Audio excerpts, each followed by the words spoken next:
मैं रितिका। जर्नलिज्म के क्षेत्र में जमशेदपुर ही नहीं बल्कि पूरे झारखंड में आनंद कुमार एक बहुत बड़ा और जाना माना नाम है। और आज मैं और द मीडियापुर वाला की पूरी टीम बहुत एक्साइटेड है क्योंकि हम जाने वाले हैं आनंद सर के घर, उनसे और उनकी फैमिली से बात करने। अब एक पत्रकार का क्या काम होता है ये शायद बहुत लोग जानते होंगे, लेकिन उनका दिनचर्या क्या होता है हम ये जानने की कोशिश करेंगे। इसलिए हम बहुत एक्साइटेड हैं। आनंद सर ने प्रभात खबर, अमर उजाला, लगातार न्यूज़ और हिंदुस्तान ऐसे बहुत सारे मीडिया हाउसेस में काम किया हुआ है और इस वक्त वो न्यूज़ विंग के संपादक हैं जमशेदपुर शहर में। इसीलिए हमें आज उनसे बहुत कुछ सीखने को मिलने वाला है। So we are really excited.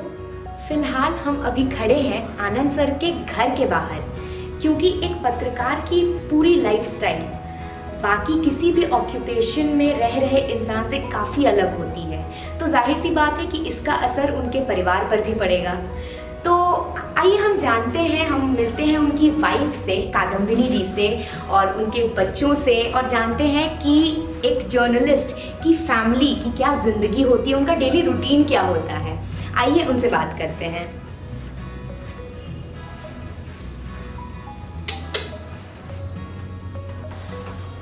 Hello. Hello ma'am. Thank you. ये मेरा छोटा बेटा। हेलो। क्या नाम है आपका? रुद्रांश। रुद्रांश। अच्छा, आप किस क्लास में हो? 5। अच्छा, सर अभी घर पर है? हाँ, भी घर पे। ये चाय बनाते हैं, चाय या कॉफ़ी? चाय लेंगे मैम।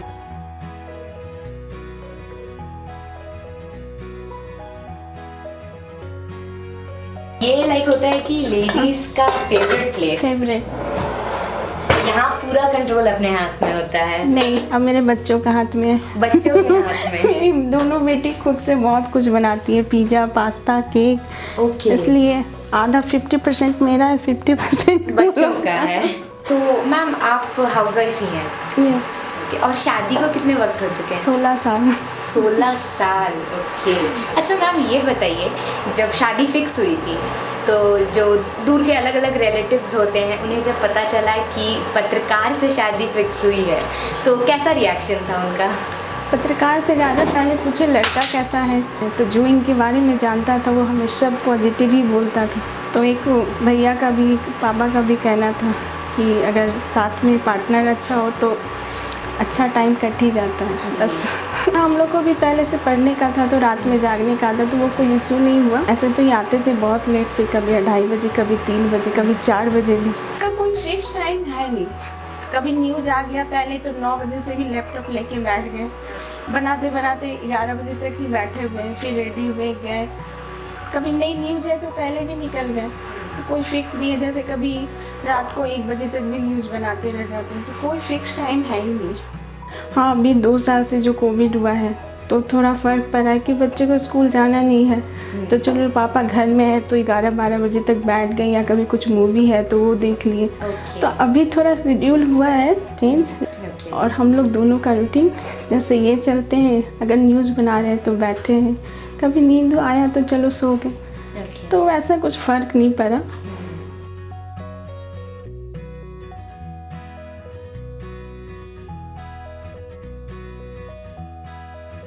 लीजिए, चाय तो हम शादी के पहले से ही अच्छा बनाते हैं। इसलिए घर में कोई भी आते थे तो जुन्नी अपने हाथ का चाय पिला।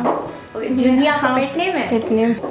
तो यानी आज हमारा हो गया कि चलिए आपके हाथ की चाय पीने को मिल रही है। लेकिन खाना बनाने में थोड़ा इशू था, लेकिन घर के सपोर्ट से वो सब भी ठीक हो गया। तो मैम, जब आप जैसे शुरुआत पहले जैसे सर का रूटीन था और अब तो उसमें तो काफ़ी ज़्यादा चेंजेस आ गए होंगे, बहुत कुछ बदल गया होगा इतने सालों में, तो पहले के हिसाब से अभी कैसा उनका वक्त हो गया है? जो मैं पूछ रही थी कि खाने का, सोने का, उनका कैसा रूटीन रहता है? क्योंकि दूसरे ऑक्यूपेशन में जो लोग रहते हैं उनका रूटीन बहुत अलग होता है एक पत्रकार के मुताबिक, तो क्या डिफरेंट होता है?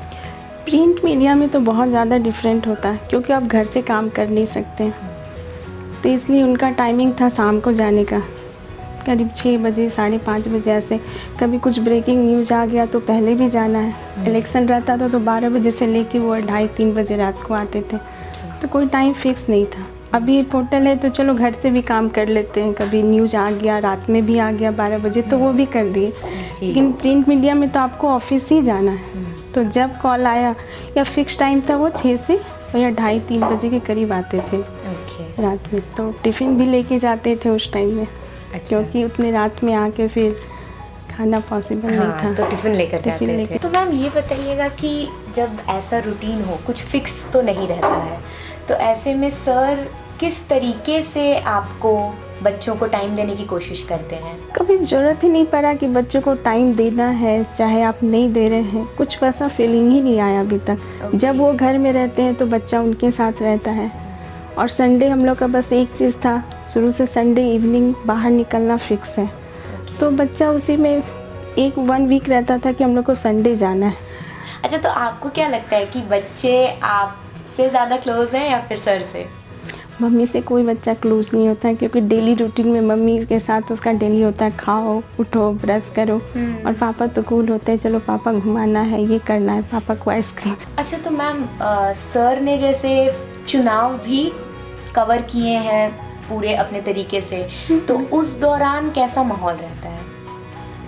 थोड़ा टेंशन में तो रहता है, क्योंकि उस समय वो घर भी नहीं आते हैं। वही जो कि आपको अकेले सब कुछ संभालना होता था, तो थोड़ा टेंशन तो प्रॉब्लम होता था, लेकिन हम भी ज़्यादा कुछ नहीं बोलते हैं कि क्योंकि वहाँ पे कम है, घर से फिर प्रेशर हो, ये सब थोड़ा मैनेज करना पड़ता है लेडीज़ को। फिर बच्चों को भी संभालना कि पापा नहीं आ रहे हैं, पापा तो दिख ही नहीं रहे हैं, तो फिर उस बच्चों को समझाना पड़ता है, उनका वर्क है, तो ये सब तो मैनेज करना ही पड़ता है। चलिए बच्चों का रूम भी दिखा दें। हाँ जी मैम। मेरी बेटी का रूम है, देखिए कॉपी किताब से पता चल स्कूल से आती है, बस दिन भर ऑनलाइन क्लास, ये बच्चा भी बहुत स्ट्रेस में आ गया अभी कोविड को लेकर। आपको ऐसा देखने को मिलता है क्या कि मतलब बच्चे भी इसी फील्ड में आगे जाकर जा सकते हैं, या सर की कोई क्वालिटीज़ एज ए जर्नलिस्ट जो आपको बच्चों में देखने को मिलती हैं?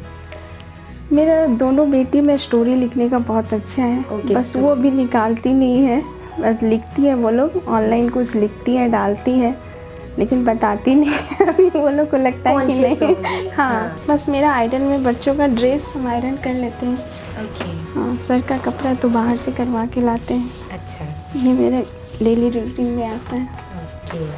अच्छा, तो मैम जैसे आप डेली रूटीन की बात कह रही हैं, तो जैसे सर इतने सालों से जर्नलिज्म के फील्ड में हैं, तो पत्रकार के कुछ ना कुछ ऐसी चीज़ें होंगी जो अब उनकी आदत बन चुकी होंगी पत्रकारिता से जुड़ी, तो उनकी कोई एक ऐसी आदत बताइए जो आपको पसंद है, या मतलब जिसकी आप सराहना करती हैं। एक आदत सबसे अच्छा लगता है कि जब कोई प्रॉब्लम में असर को बोलता है कि प्लीज़ हेल्प कीजिए, और ये जो हेल्प करते हैं उधर से जो रिस्पांस आता है थैंक यू का या जो भी, वो बहुत अच्छा लगता है कि हम उस काबिल हैं कि किसी का हेल्प कर पा रहे हैं जी।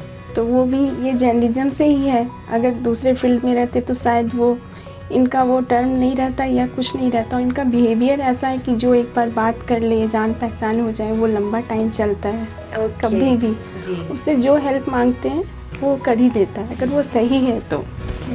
और कोई एक ऐसी आदत सर की जिससे आप थोड़ा परेशान होती होंगी? बहुत ज़्यादा। अच्छा। क्या होता है कि न्यूज़ है, वो आपका रिलेटिव का हो चाहे आपका फ्रेंड का हो, तो कुछ वैसा न्यूज़ आया जो मेरा रिश्ता ख़राब कर सकता है, लेकिन न्यूज़ है तो न्यूज़ डालना ही है, तो वहाँ थोड़ा सा प्रॉब्लम होता है। लेकिन इनका कहना है कि हम लोग जिस फील्ड में हैं वहाँ तो न्यूज़ तो डालना ही है, अच्छा हो या ख़राब करे। तो एक अनबायस्ड पत्रकार होने की वजह से आप इन सारी छोटी छोटी चीज़ों से थोड़ा परेशान रहती हैं। जिससे अच्छा भी दोस्ती है तो थोड़ा तो हो ही जाता है कि न्यूज़ डाल दी है। लेकिन फिर यही है कि सर जिस फील्ड में है उसमें ये उनका कर्तव्य बन जाता है करना, कि सही चीज़ को लगाना। मैम, एक पत्रकार के तौर पर सर का नाम ना सिर्फ झारखंड बल्कि पूरे देश भर में लोग जानते हैं, और वो कितने काबिल हैं ये भी उनके काम से सबको नज़र आता है। लेकिन आपसे ये जानना चाहूँगी कि एज अ हस्बैंड वो बाकी हस्बैंड से किस तरह बेहतर हैं? अब बाकी हस्बैंड का तो नहीं पता, लेकिन हम घर में सबसे मायके में छोटी थी, 3 भैया था मेरा, तो मेरा आदत था कि कुछ भी क्वेश्चन हो तो सीधे पापा के पास जाओ, भैया के पास जाओ, आंसर। जैसे अभी का गूगल वो थे जी। तो मेरा अब शादी के बाद लगता है कि हस्बैंड ही गूगल हैं। जैसे कुछ फ़र्क ही नहीं पड़ा कि चलो भैया नहीं है, पापा नहीं है, तो एक होता है ना कि वो लगा ही नहीं कि हस्बैंड कैसे होते, कुछ पता ही नहीं चला कि हाँ किसी चीज़ का मतलब कुछ खो रहे हैं। लगा कि हाँ हस्बैंड के रूप में मतलब एक फ्रेंड चाहे जो भी कहिए वो हमको मिले हैं। इसलिए हर चीज़ में कुकिंग हो चाहे कुछ में हो, वो बाहर से आते हैं, अच्छा ऐसे ऐसे ये चीज़ बनता है, चलो बनाते हैं या करते हैं। उनको कुकिंग में भी बहुत ज़्यादा इंटरेस्ट है। जैसे कुछ बना रहे हैं तो उसमें हाथ लगा देना या करना, तो एक फ्रेंड टाइप का कुछ वैसा बहुत अच्छा फीलिंग है। तो मैम ये चीज़ बताइएगा कि जैसे सर अपने ऑफिस में संपादक हैं, तो बाकी जितने लोग हैं वो सर के सामने गलती करने पर माफ़ी मांगते हैं, तो लेकिन जब घर पे छोटी मोटे नोक-झोंक तो होते होंगे, तो उस केस में पहले कौन सॉरी बोलता है? सर ऑफिस में कैसे रहते वो तो देख ही नहीं है। यहाँ पे घर में लगता है एकदम कूल माहौल में रहते हैं। अच्छा। बच्चों के साथ भी कभी हो गया नोक-झोंक तो चलिए, जिसका भी हम को बुरा लगा तो हम बोल दिए, या सर को बुरा लगा तो सर ही बोल दिए। ओके, तो वो अंडरस्टैंडिंग रहती है। बहुत कूल है बच्चों के साथ भी, गाना गाना, डांस करना, बहुत मतलब एकदम अलग ही उनका लाइफ है घर में। ओके, तो यानी वो अपने काम को ऑफिस में छोड़कर आते हैं या यहाँ काम तो छोड़ के नहीं आते हैं, लेकिन वहाँ का टेंशन छोड़ के आते हैं। काम तो यहाँ घर में भी चलता है, क्योंकि वो जब न्यूज़ आ गया तभी वो न्यूज़ लगा देते हैं। मॉर्निंग में आ गया तो काम तो उनका कंटिन्यू, क्योंकि उनको लिखने का भी एक कहेंगे बीमारी है। वो कुछ भी नहीं रहेगा तो मोबाइल में भी टाइप करके कुछ लिखेंगे, तो उनका तो वो अब हैबिट आ गया, इतने साल से जर्नलिज्म में है तो काम तो यहाँ भी रहता है, लेकिन वहाँ का जो भी है बाहर का टेंशन है वो घर पे कभी हावी नहीं तो होता। ये मैम आपने बहुत छोटी सी बात कही, लेकिन बहुत बड़ी सीख है कि सर अपने काम को लेकर आते हैं लेकिन टेंशन को छोड़कर आते हैं। तो ये बात है, शायद बहुत बड़ी और बहुत अच्छी क्वालिटी है। क्योंकि कभी भी नहीं लगा कि चलो ऑफिस में कुछ हुआ है उसका डिस्कस हो, क्योंकि बाहर का जो भी हो ऑफिस का हम लोग डिस्कस नहीं करते हैं, ना ही वो हम पूछते हैं ना ही वो करते हैं।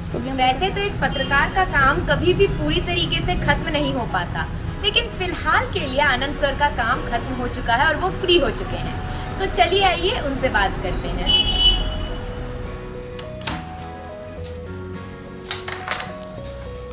सर, मैं आपसे जितने भी सवाल करूंगी तो उसे मैंने कुछ सेगमेंट्स के हिसाब से बांटा हुआ है। अच्छा। जैसे कि हमारा पहला सेगमेंट है पहले पहल।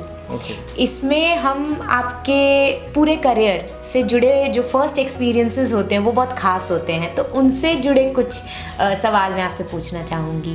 जी बिल्कुल पूछिए। तो सबसे पहले तो ये कि पहला वो अखबार या मीडिया हाउस कौन सा था जहाँ से आपने इंटर्नशिप किया या डायरेक्ट आपने अपने करियर की शुरुआत की? शुरुआत मेरी प्रभात खबर से हुई थी, क्योंकि मैं वहाँ रांची विश्वविद्यालय का एक जर्नलिज्म डिपार्टमेंट था, तो वहाँ पढ़ने गया था। तो इंटर्नशिप में हम लोग प्रभात खबर गए थे। तो प्रभात खबर में हम लोगों से कुछ काम कराए जाते थे, रीराइटिंग वगैरह कराई जाती थी, रिलीज बनाए जाते थे, ट्रांसलेशन कराए जाते थे। तो वहाँ सीनियर्स को लगा होगा कि इसकी हिंदी अच्छी है और ये डेस्क के लिए बढ़िया हो सकता है। तो एक दिन इंटर्नशिप ख़त्म होने के बाद हम लोग घर चले गए। तो एक दिन मैं देर शाम को लौटा तो मेरे पिताजी गेट के बाहर ही खड़े थे। बोले 2-3 बार प्रभात खबर से फ़ोन आ गया है, तो कुछ बात है क्या, तुम लोग वहाँ कुछ किए हो? तो हम लोग तो उस समय लड़के थे, तो उनको लगा हो कि कुछ लोग बदमाशी वगैरह किए हो। जी। तो फिर पता चला कि कोई एक सज्जन फ़ोन किए थे वहाँ से, तो मैंने उनको वापस रिंग बैक किया, अपना नंबर छोड़ा था उन्होंने। तो उसके बाद मैंने उस नंबर पर बात किया, तो उन्होंने कहा कि आप संपादक जी से बात कर लीजिए या कल आ जाइए। तो मैं गया तो उन्होंने सीधा ऑफ़र दिया कि काम करोगे। तो मैं तो थोड़ा 1 मिनट के लिए अचकचाया कि भाई अचानक से काम का ऑफ़र, हम लोगों तो सोचा नहीं था, पत्रकारिता को कैरियर बनाने का कोई इरादा भी नहीं था। ओके। क्योंकि पढ़ाई कंप्लीट हो गई थी, यूनिवर्सिटी कैंपस में हम लोग रहते थे, तो आदमी पूछता था कि क्या कर रहे हो, तो इससे अच्छा था मैंने एडमिशन ले लिया कि चलो कुछ बताने के लिए रहेगा।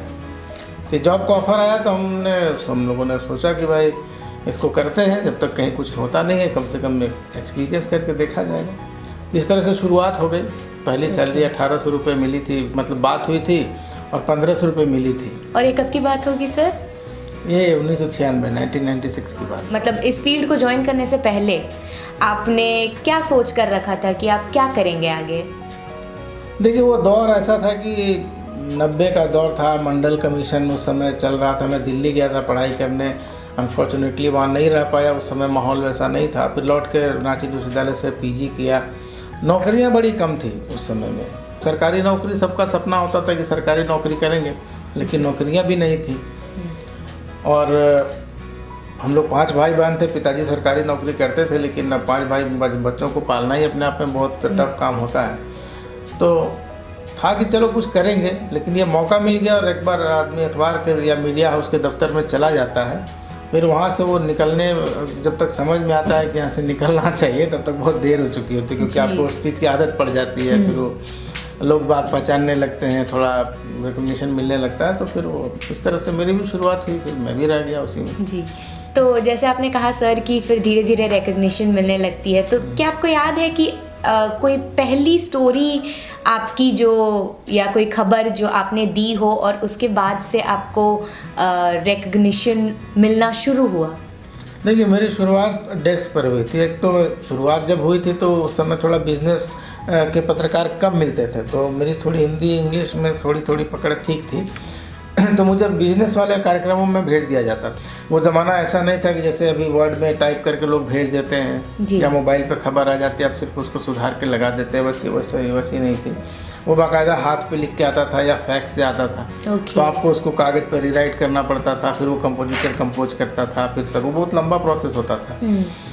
तो उसमें समय बहुत कम मिलता था। तो स्टोरी मैं फिर भी कर लेता था। जैसे उस समय झारखंड आंदोलन का दौर था, उस समय झारखंड बना नहीं था, तो बहुत सारे कार्यक्रम होते रहते थे। तो कभी रैलियों में चला गया, कभी किसी के कोई नेता का भाषण हो गया, तो वहाँ मैं साइड स्टोरी बना लिया करता था।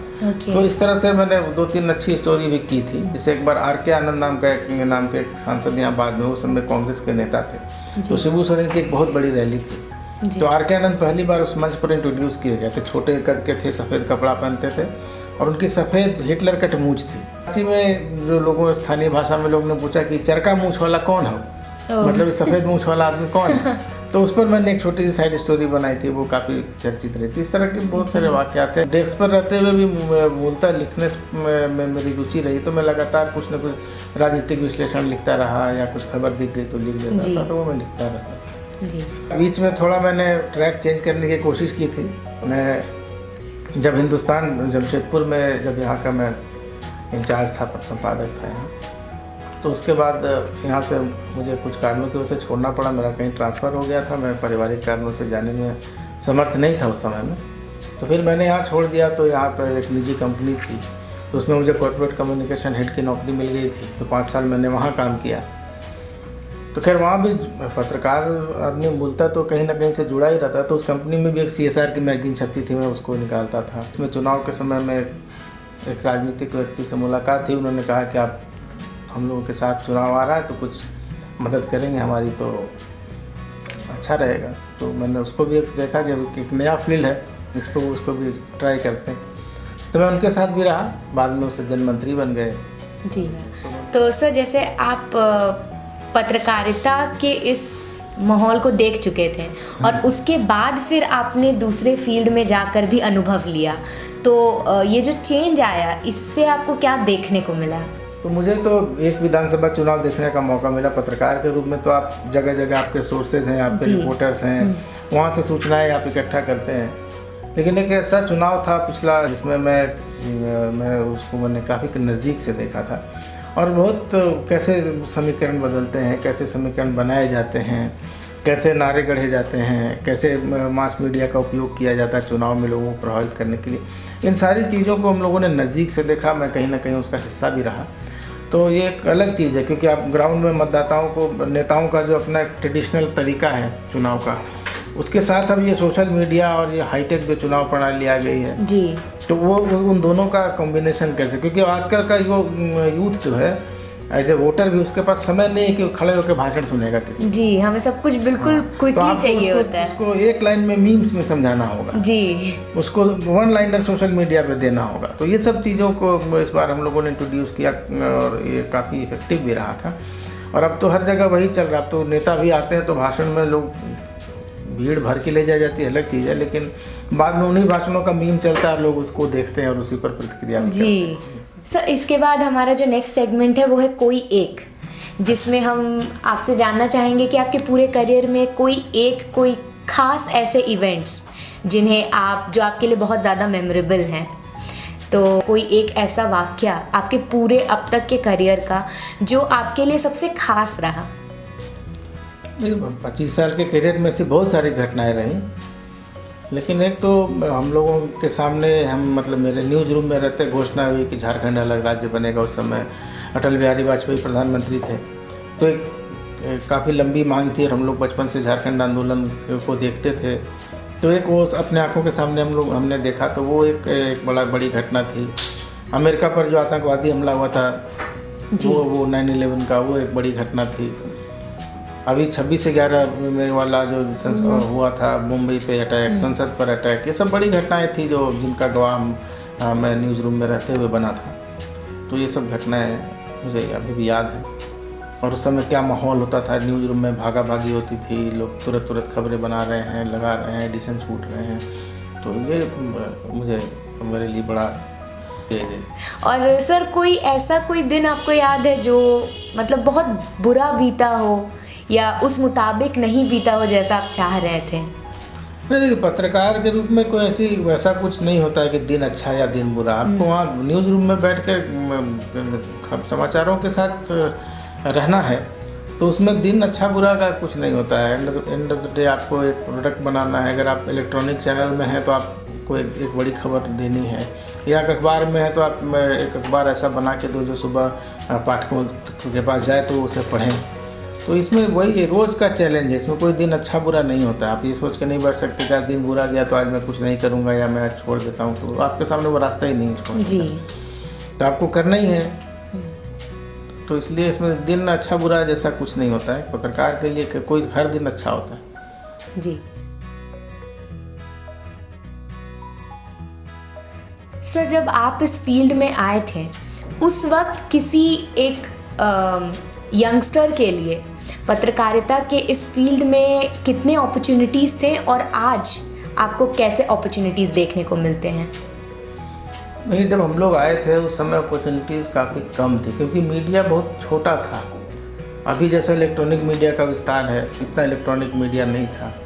अखबार भी जो प्रिंट मीडिया के जो अखबार थे वो भी मुझे लगता है कि रांची में उस समय रांची में छपता था झारखंड में अखबार, और कुछ छोटे अखबार थे जो रांची, जमशेदपुर और धनबाद से निकलते थे। फिर इलेक्ट्रॉनिक मीडिया आ गया तो चैनल खुल गए, चैनलों के लोग रखे जाने लगे, तो अवसर भी मिले और पैसा भी मिला। जब हम लोगों ने शुरुआत की थी तो पैसा भी नहीं था और संस्थान कम थे, तो अवसर भी ज़्यादा लोगों के लिए नहीं थे। तो अब तो खैर एक करियर अच्छा खासा हो गया है, और अब पत्रकारिता और कम्युनिकेशन से जुड़े और भी बहुत सारे ऐसे क्षेत्र हैं, जैसे पब्लिक रिलेशन का क्षेत्र है, एडवर्टाइजिंग का क्षेत्र है, बहुत सारे ऐसे मीडिया रिलेटेड चीज़ें जो अब काफ़ी आप किसी मास कम्युनिकेशन करने वाले स्टूडेंट के लिए स्काई इज़ द लिमिट, उसके पास बहुत सारा अवसर जी बिल्कुल। लेकिन पहले जर्नलिज्म का बस वही था कि जैसे आप आज भी आप देखेंगे तो सीरियलों में और मूवीज़ में आपको पत्रकार एक खद्दर का कुर्ता पहने हुए और एक झोला टांगे हुए दिखेगा जी। तो मतलब जो झारखंड की भाषा में लोग झोटंगवा बोलते हैं। पत्रकार की छवि वैसी हुआ करती थी, लेकिन अब बदल गई है थोड़ा। सर, जैसे अभी आप बता रहे थे कि पत्रकार की छवि के बारे में, तो अगला सवाल यही है कि सोसाइटी में एक पत्रकार का जो ओहदा होता है वो तब के मुकाबले अब और उसमें कितने बदलाव आ चुके हैं? देखिए, पत्रकार का जो ओहदा है वो उस समय ज़्यादा हुआ करता था। मतलब पहले आज़ादी की लड़ाई में पत्रकारों ने अपने घर और पत्नियों के गहने बेचकर पत्रकारिता की जी, लोग लिखते रहे। उसके बाद के दौर में भी जो पत्रकार थे, मतलब जो शुरुआती दौर में, तो वो बेचारे कभी किसी के आगे उन्होंने हाथ नहीं फैलाया। वो अपने खबरें लिखते थे, उनको पैसे से मतलब नहीं था, लेकिन वो उनका जुनून था, जज्बा था कि हम समाज में कुछ करेंगे या समाज में जो गलत चीज़ें हो रही है उसको लोगों के सामने लाएंगे। 1900 मतलब हम लोगों ने जब शुरू किया था तब भी लगभग वही सब चीज़ें थी, लेकिन जब बाद में पैसा आ गया, न्यूज़ में अखबारों के बहुत सारे एडिशन खुल गए या इलेक्ट्रॉनिक मीडिया आ गया, जब ये पूरी तरह से प्रोफेशन बन गया, तो खबर एक प्रोडक्ट बन गई। जी। खबर अब खबर नहीं रही। तो जब हम लोगों ने शुरुआत की थी और जब इस तरह का दौर आया तो अखबार के मैनेजर आते थे तो वो उसके बाद कहते थे कि ये हमारा प्रोडक्ट है। तो हमें बड़ा सुनकर अजीब लगता था कि भाई हम लोग तो इसको अखबार बड़ा पवित्र चीज़ मानते थे, ये आके उसको सीधा सीधा प्रोडक्ट कह रहे हैं। जी हाँ, तो बाद में यही हो गया, बाद में खबर प्रोडक्ट हो गई और उसको बेचना है। बाद में संपादक ये भी बोलने लगे, आप तो ये भी बोलते हैं कि आज क्या बेच रहे हो, बताओ आज क्या खबर तो बिक जाएगी। तो सबसे बड़ा परिवर्तन जो है वो यही है कि पहले एक मिशन था, एक पैशन था, एक जुनून था, अब ये शुद्ध प्रोफेशन है। जी। इसमें फिर भी इसमें प्रोफेशन में बहुत ऐसे लोग हैं, बहुत ऐसे हमारे पत्रकार हैं जो अभी भी कॉम्प्रोमाइज़ नहीं करते हैं चीज़ों के साथ। खबर के पीछे जुनून उनका अभी भी वैसा ही बरकरार है। लेकिन मीडिया संस्थानों की जो हालत है वहाँ वो मुझे लगता है कि ये इसके लिए सबसे ज़्यादा जिम्मेदार है, क्योंकि उनका सबसे बड़ा टारगेट प्रॉफिट है, रेवेन्यू है। जी। तो पत्रकार ये सोच के नहीं आता है कि उसको प्रॉफिट कमाना है या उसको रेवेन्यू कमाना है, वो संस्थान उस बारे में सोचता है। जी। और जब आप ऐसे संस्थान में नौकरी करते हैं तो कहीं ना कहीं आपको तो समझौता करना ही पड़ता है। तो सर ये तो रही अब की बात, अभी करेंटली प्रेजेंट वक्त की बात। तो इसी से जुड़ा हमारा नेक्स्ट सेगमेंट है आज का माहौल। तो सर ये बताइए कि आज के माहौल में पत्रकारिता में जितने बदलाव आ चुके हैं, तो ऐसी कौन सी एक क्वालिटी है जो अब जितने भी लोग इस फील्ड में कदम रख रहे हैं उनके पास होना बहुत ज़रूरी है? देखिए, पत्रकार के लिए कुछ चीज़ें बहुत ज़रूरी हैं। सबसे पहले तो उसको क्यूरियस होना होगा हमेशा। जी। जब तक आप में जानने की इच्छा नहीं होगी, आप में भूख नहीं होगी, आप खबर निकाल नहीं सकते, क्योंकि आप खबर निकालना हो, खबर चलकर आपके पास नहीं आएगी। जी। जो खबर आपके पास चल के आएगी वो बिल्कुल वही खबर होगी जो दूसरे लोग बताना चाहते हैं आपको, वो सबके पास है। तो आपको अगर कहीं कुछ गड़बड़ी हो रही है या कहीं कुछ बदलाव हो रहा है, वो खबर आपको खुद जाके ढूंढनी होगी। तो सबसे पहले तो आपको जिज्ञासु होना होगा, खबरों तक जाना होगा, पहुंचना होगा। अब उनमें है कि आप उसमें कितना वैल्यू एडिशन कर सकते हैं, पैकेजिंग उसकी कितनी अच्छी होगी, ताकि वो दर्शक एक बार में जब जाए तो आदमी एक बार में उसको पढ़े। तो बदलाव लिखने के स्टाइल में भी आ गया है, खबरों को प्रेजेंट करने के स्टाइल में भी तरीक़े में भी परिवर्तन आ गया है। तो आपको उस तरह से अपडेट भी रहना होगा। खबरों को ओन मत कीजिए, मतलब ये मेरी खबर है तो उसको पकड़ के नहीं बैठी। जिस समय आपने खबर दे दी, वो खबर जिसकी थी उसके पास चली गई, फिर आप उसकी पार्टी मत बनी। सर जैसे कि आपने जमशेदपुर में ही नहीं बल्कि इससे पहले आपने रांची में भी काम किया है, तो वहाँ का माहौल, यहाँ का माहौल, या आपने इससे पहले जितने भी जगहों पर काम किया है तो अलग अलग जगह पर पत्रकारों के बीच आपने रहकर देखा है, तो आपको क्या अंतर नज़र आया है? देखिए, अंतर तो माहौल का और कैनवास का होता है। मैं जब दिल्ली में था तो राष्ट्रीय राजधानी थी जी, तो वहाँ खबरें जो थी वो बड़ी बड़ी पार्टियों की खबरें थी, वहाँ प्रधानमंत्री राष्ट्रपति की खबरें थी या फिर विदेशी संबंधों की खबरें थी। रांची में आप आ जाइएगा तो यहाँ को सरकार की खबरें आएंगी, विभागों की खबरें आएंगी। जमशेदपुर एक छोटी सी जगह है, यहाँ ले दे के जिला प्रशासन और टाटा स्टील के बीच में सब कुछ चलता है जी।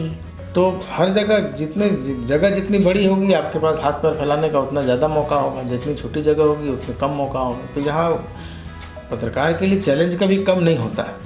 अब लेकिन जगह छोटी है तो आपको अब सरकार की खबर तो यहाँ से ला नहीं सकते। तो इसमें कोशिश ये करनी चाहिए कि समाज में जो बदलाव हो रहे हैं, लोग ऐसे लोग हैं जो अपनी जगह पर रह के कुछ अलग किस्म का काम कर रहे हैं, उन पर फोकस किया जाना चाहिए जी।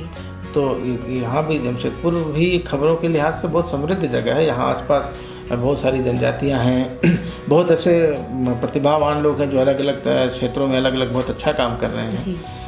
नक्सलवाद की समस्या है, तो ये सब करने के लिए यहाँ काफ़ी लोग बाहर से भी आते हैं कि यहाँ हमको आपको पता नहीं चलता, लेकिन कई बड़े जर्नलिस्ट आते हैं, लेखक आते हैं, फिल्म मेकर आते हैं, तो यहाँ उन्होंने काफ़ी अच्छी अपना काम किया है। तो स्कोप हर जगह रहता है, छोटी जगह बड़ी जगह, सिर्फ काम करने का जो दायरा है और जो स्कोप है वो अलग हो सकता है, लेकिन पत्रकार के रूप में चुनौती कभी कम नहीं होती। जितनी छोटी जगह होगी चुनौती उतनी ज़्यादा होगी जी।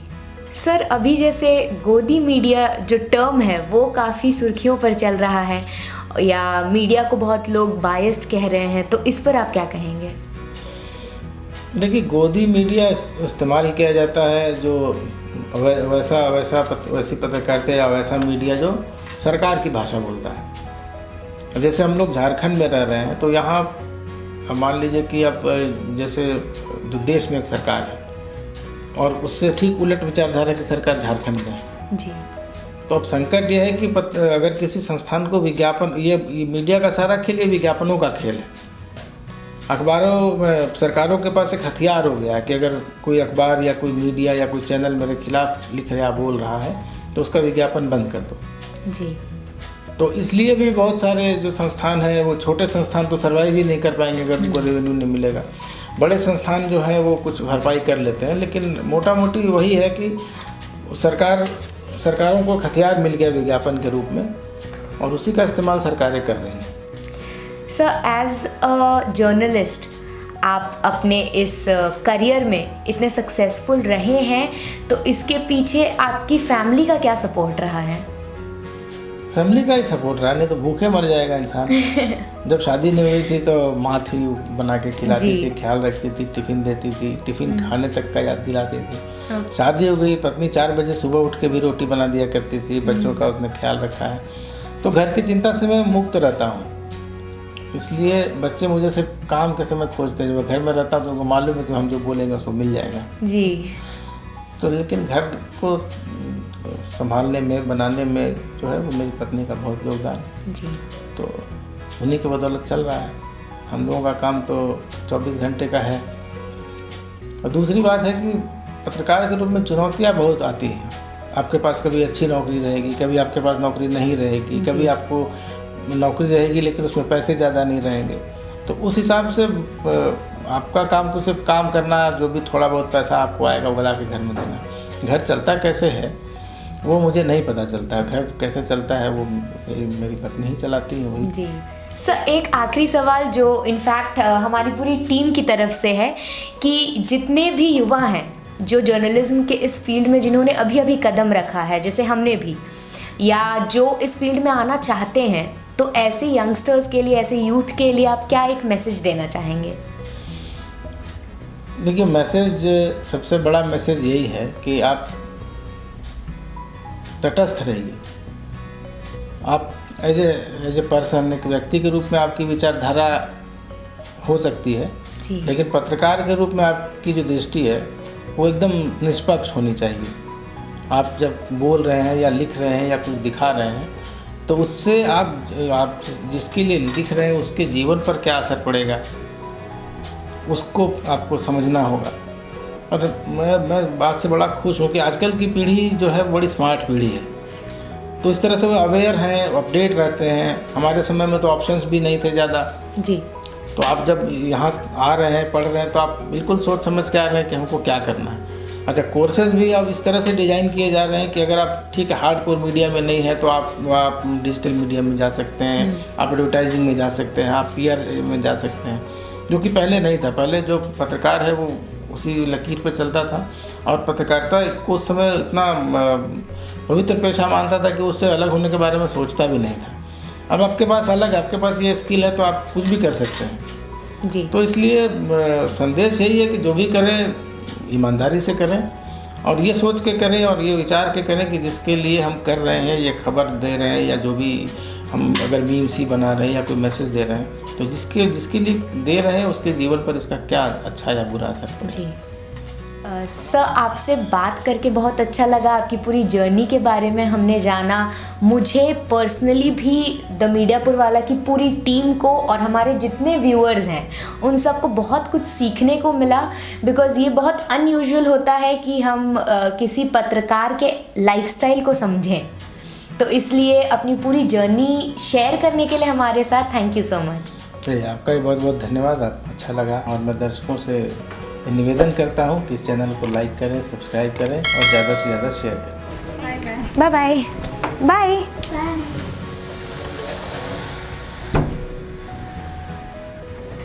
तो ये थे आनंद कुमार सर और उनकी फैमिली, जिनसे हमने बात किया, उनकी पूरी जर्नी के बारे में जाना, उनके लाइफस्टाइल के बारे में जाना। एंड आई एम श्योर कि आज आप सबको भी ये एपिसोड बहुत खास लगा होगा, क्योंकि हमने कुछ बहुत अलग जानने की कोशिश की।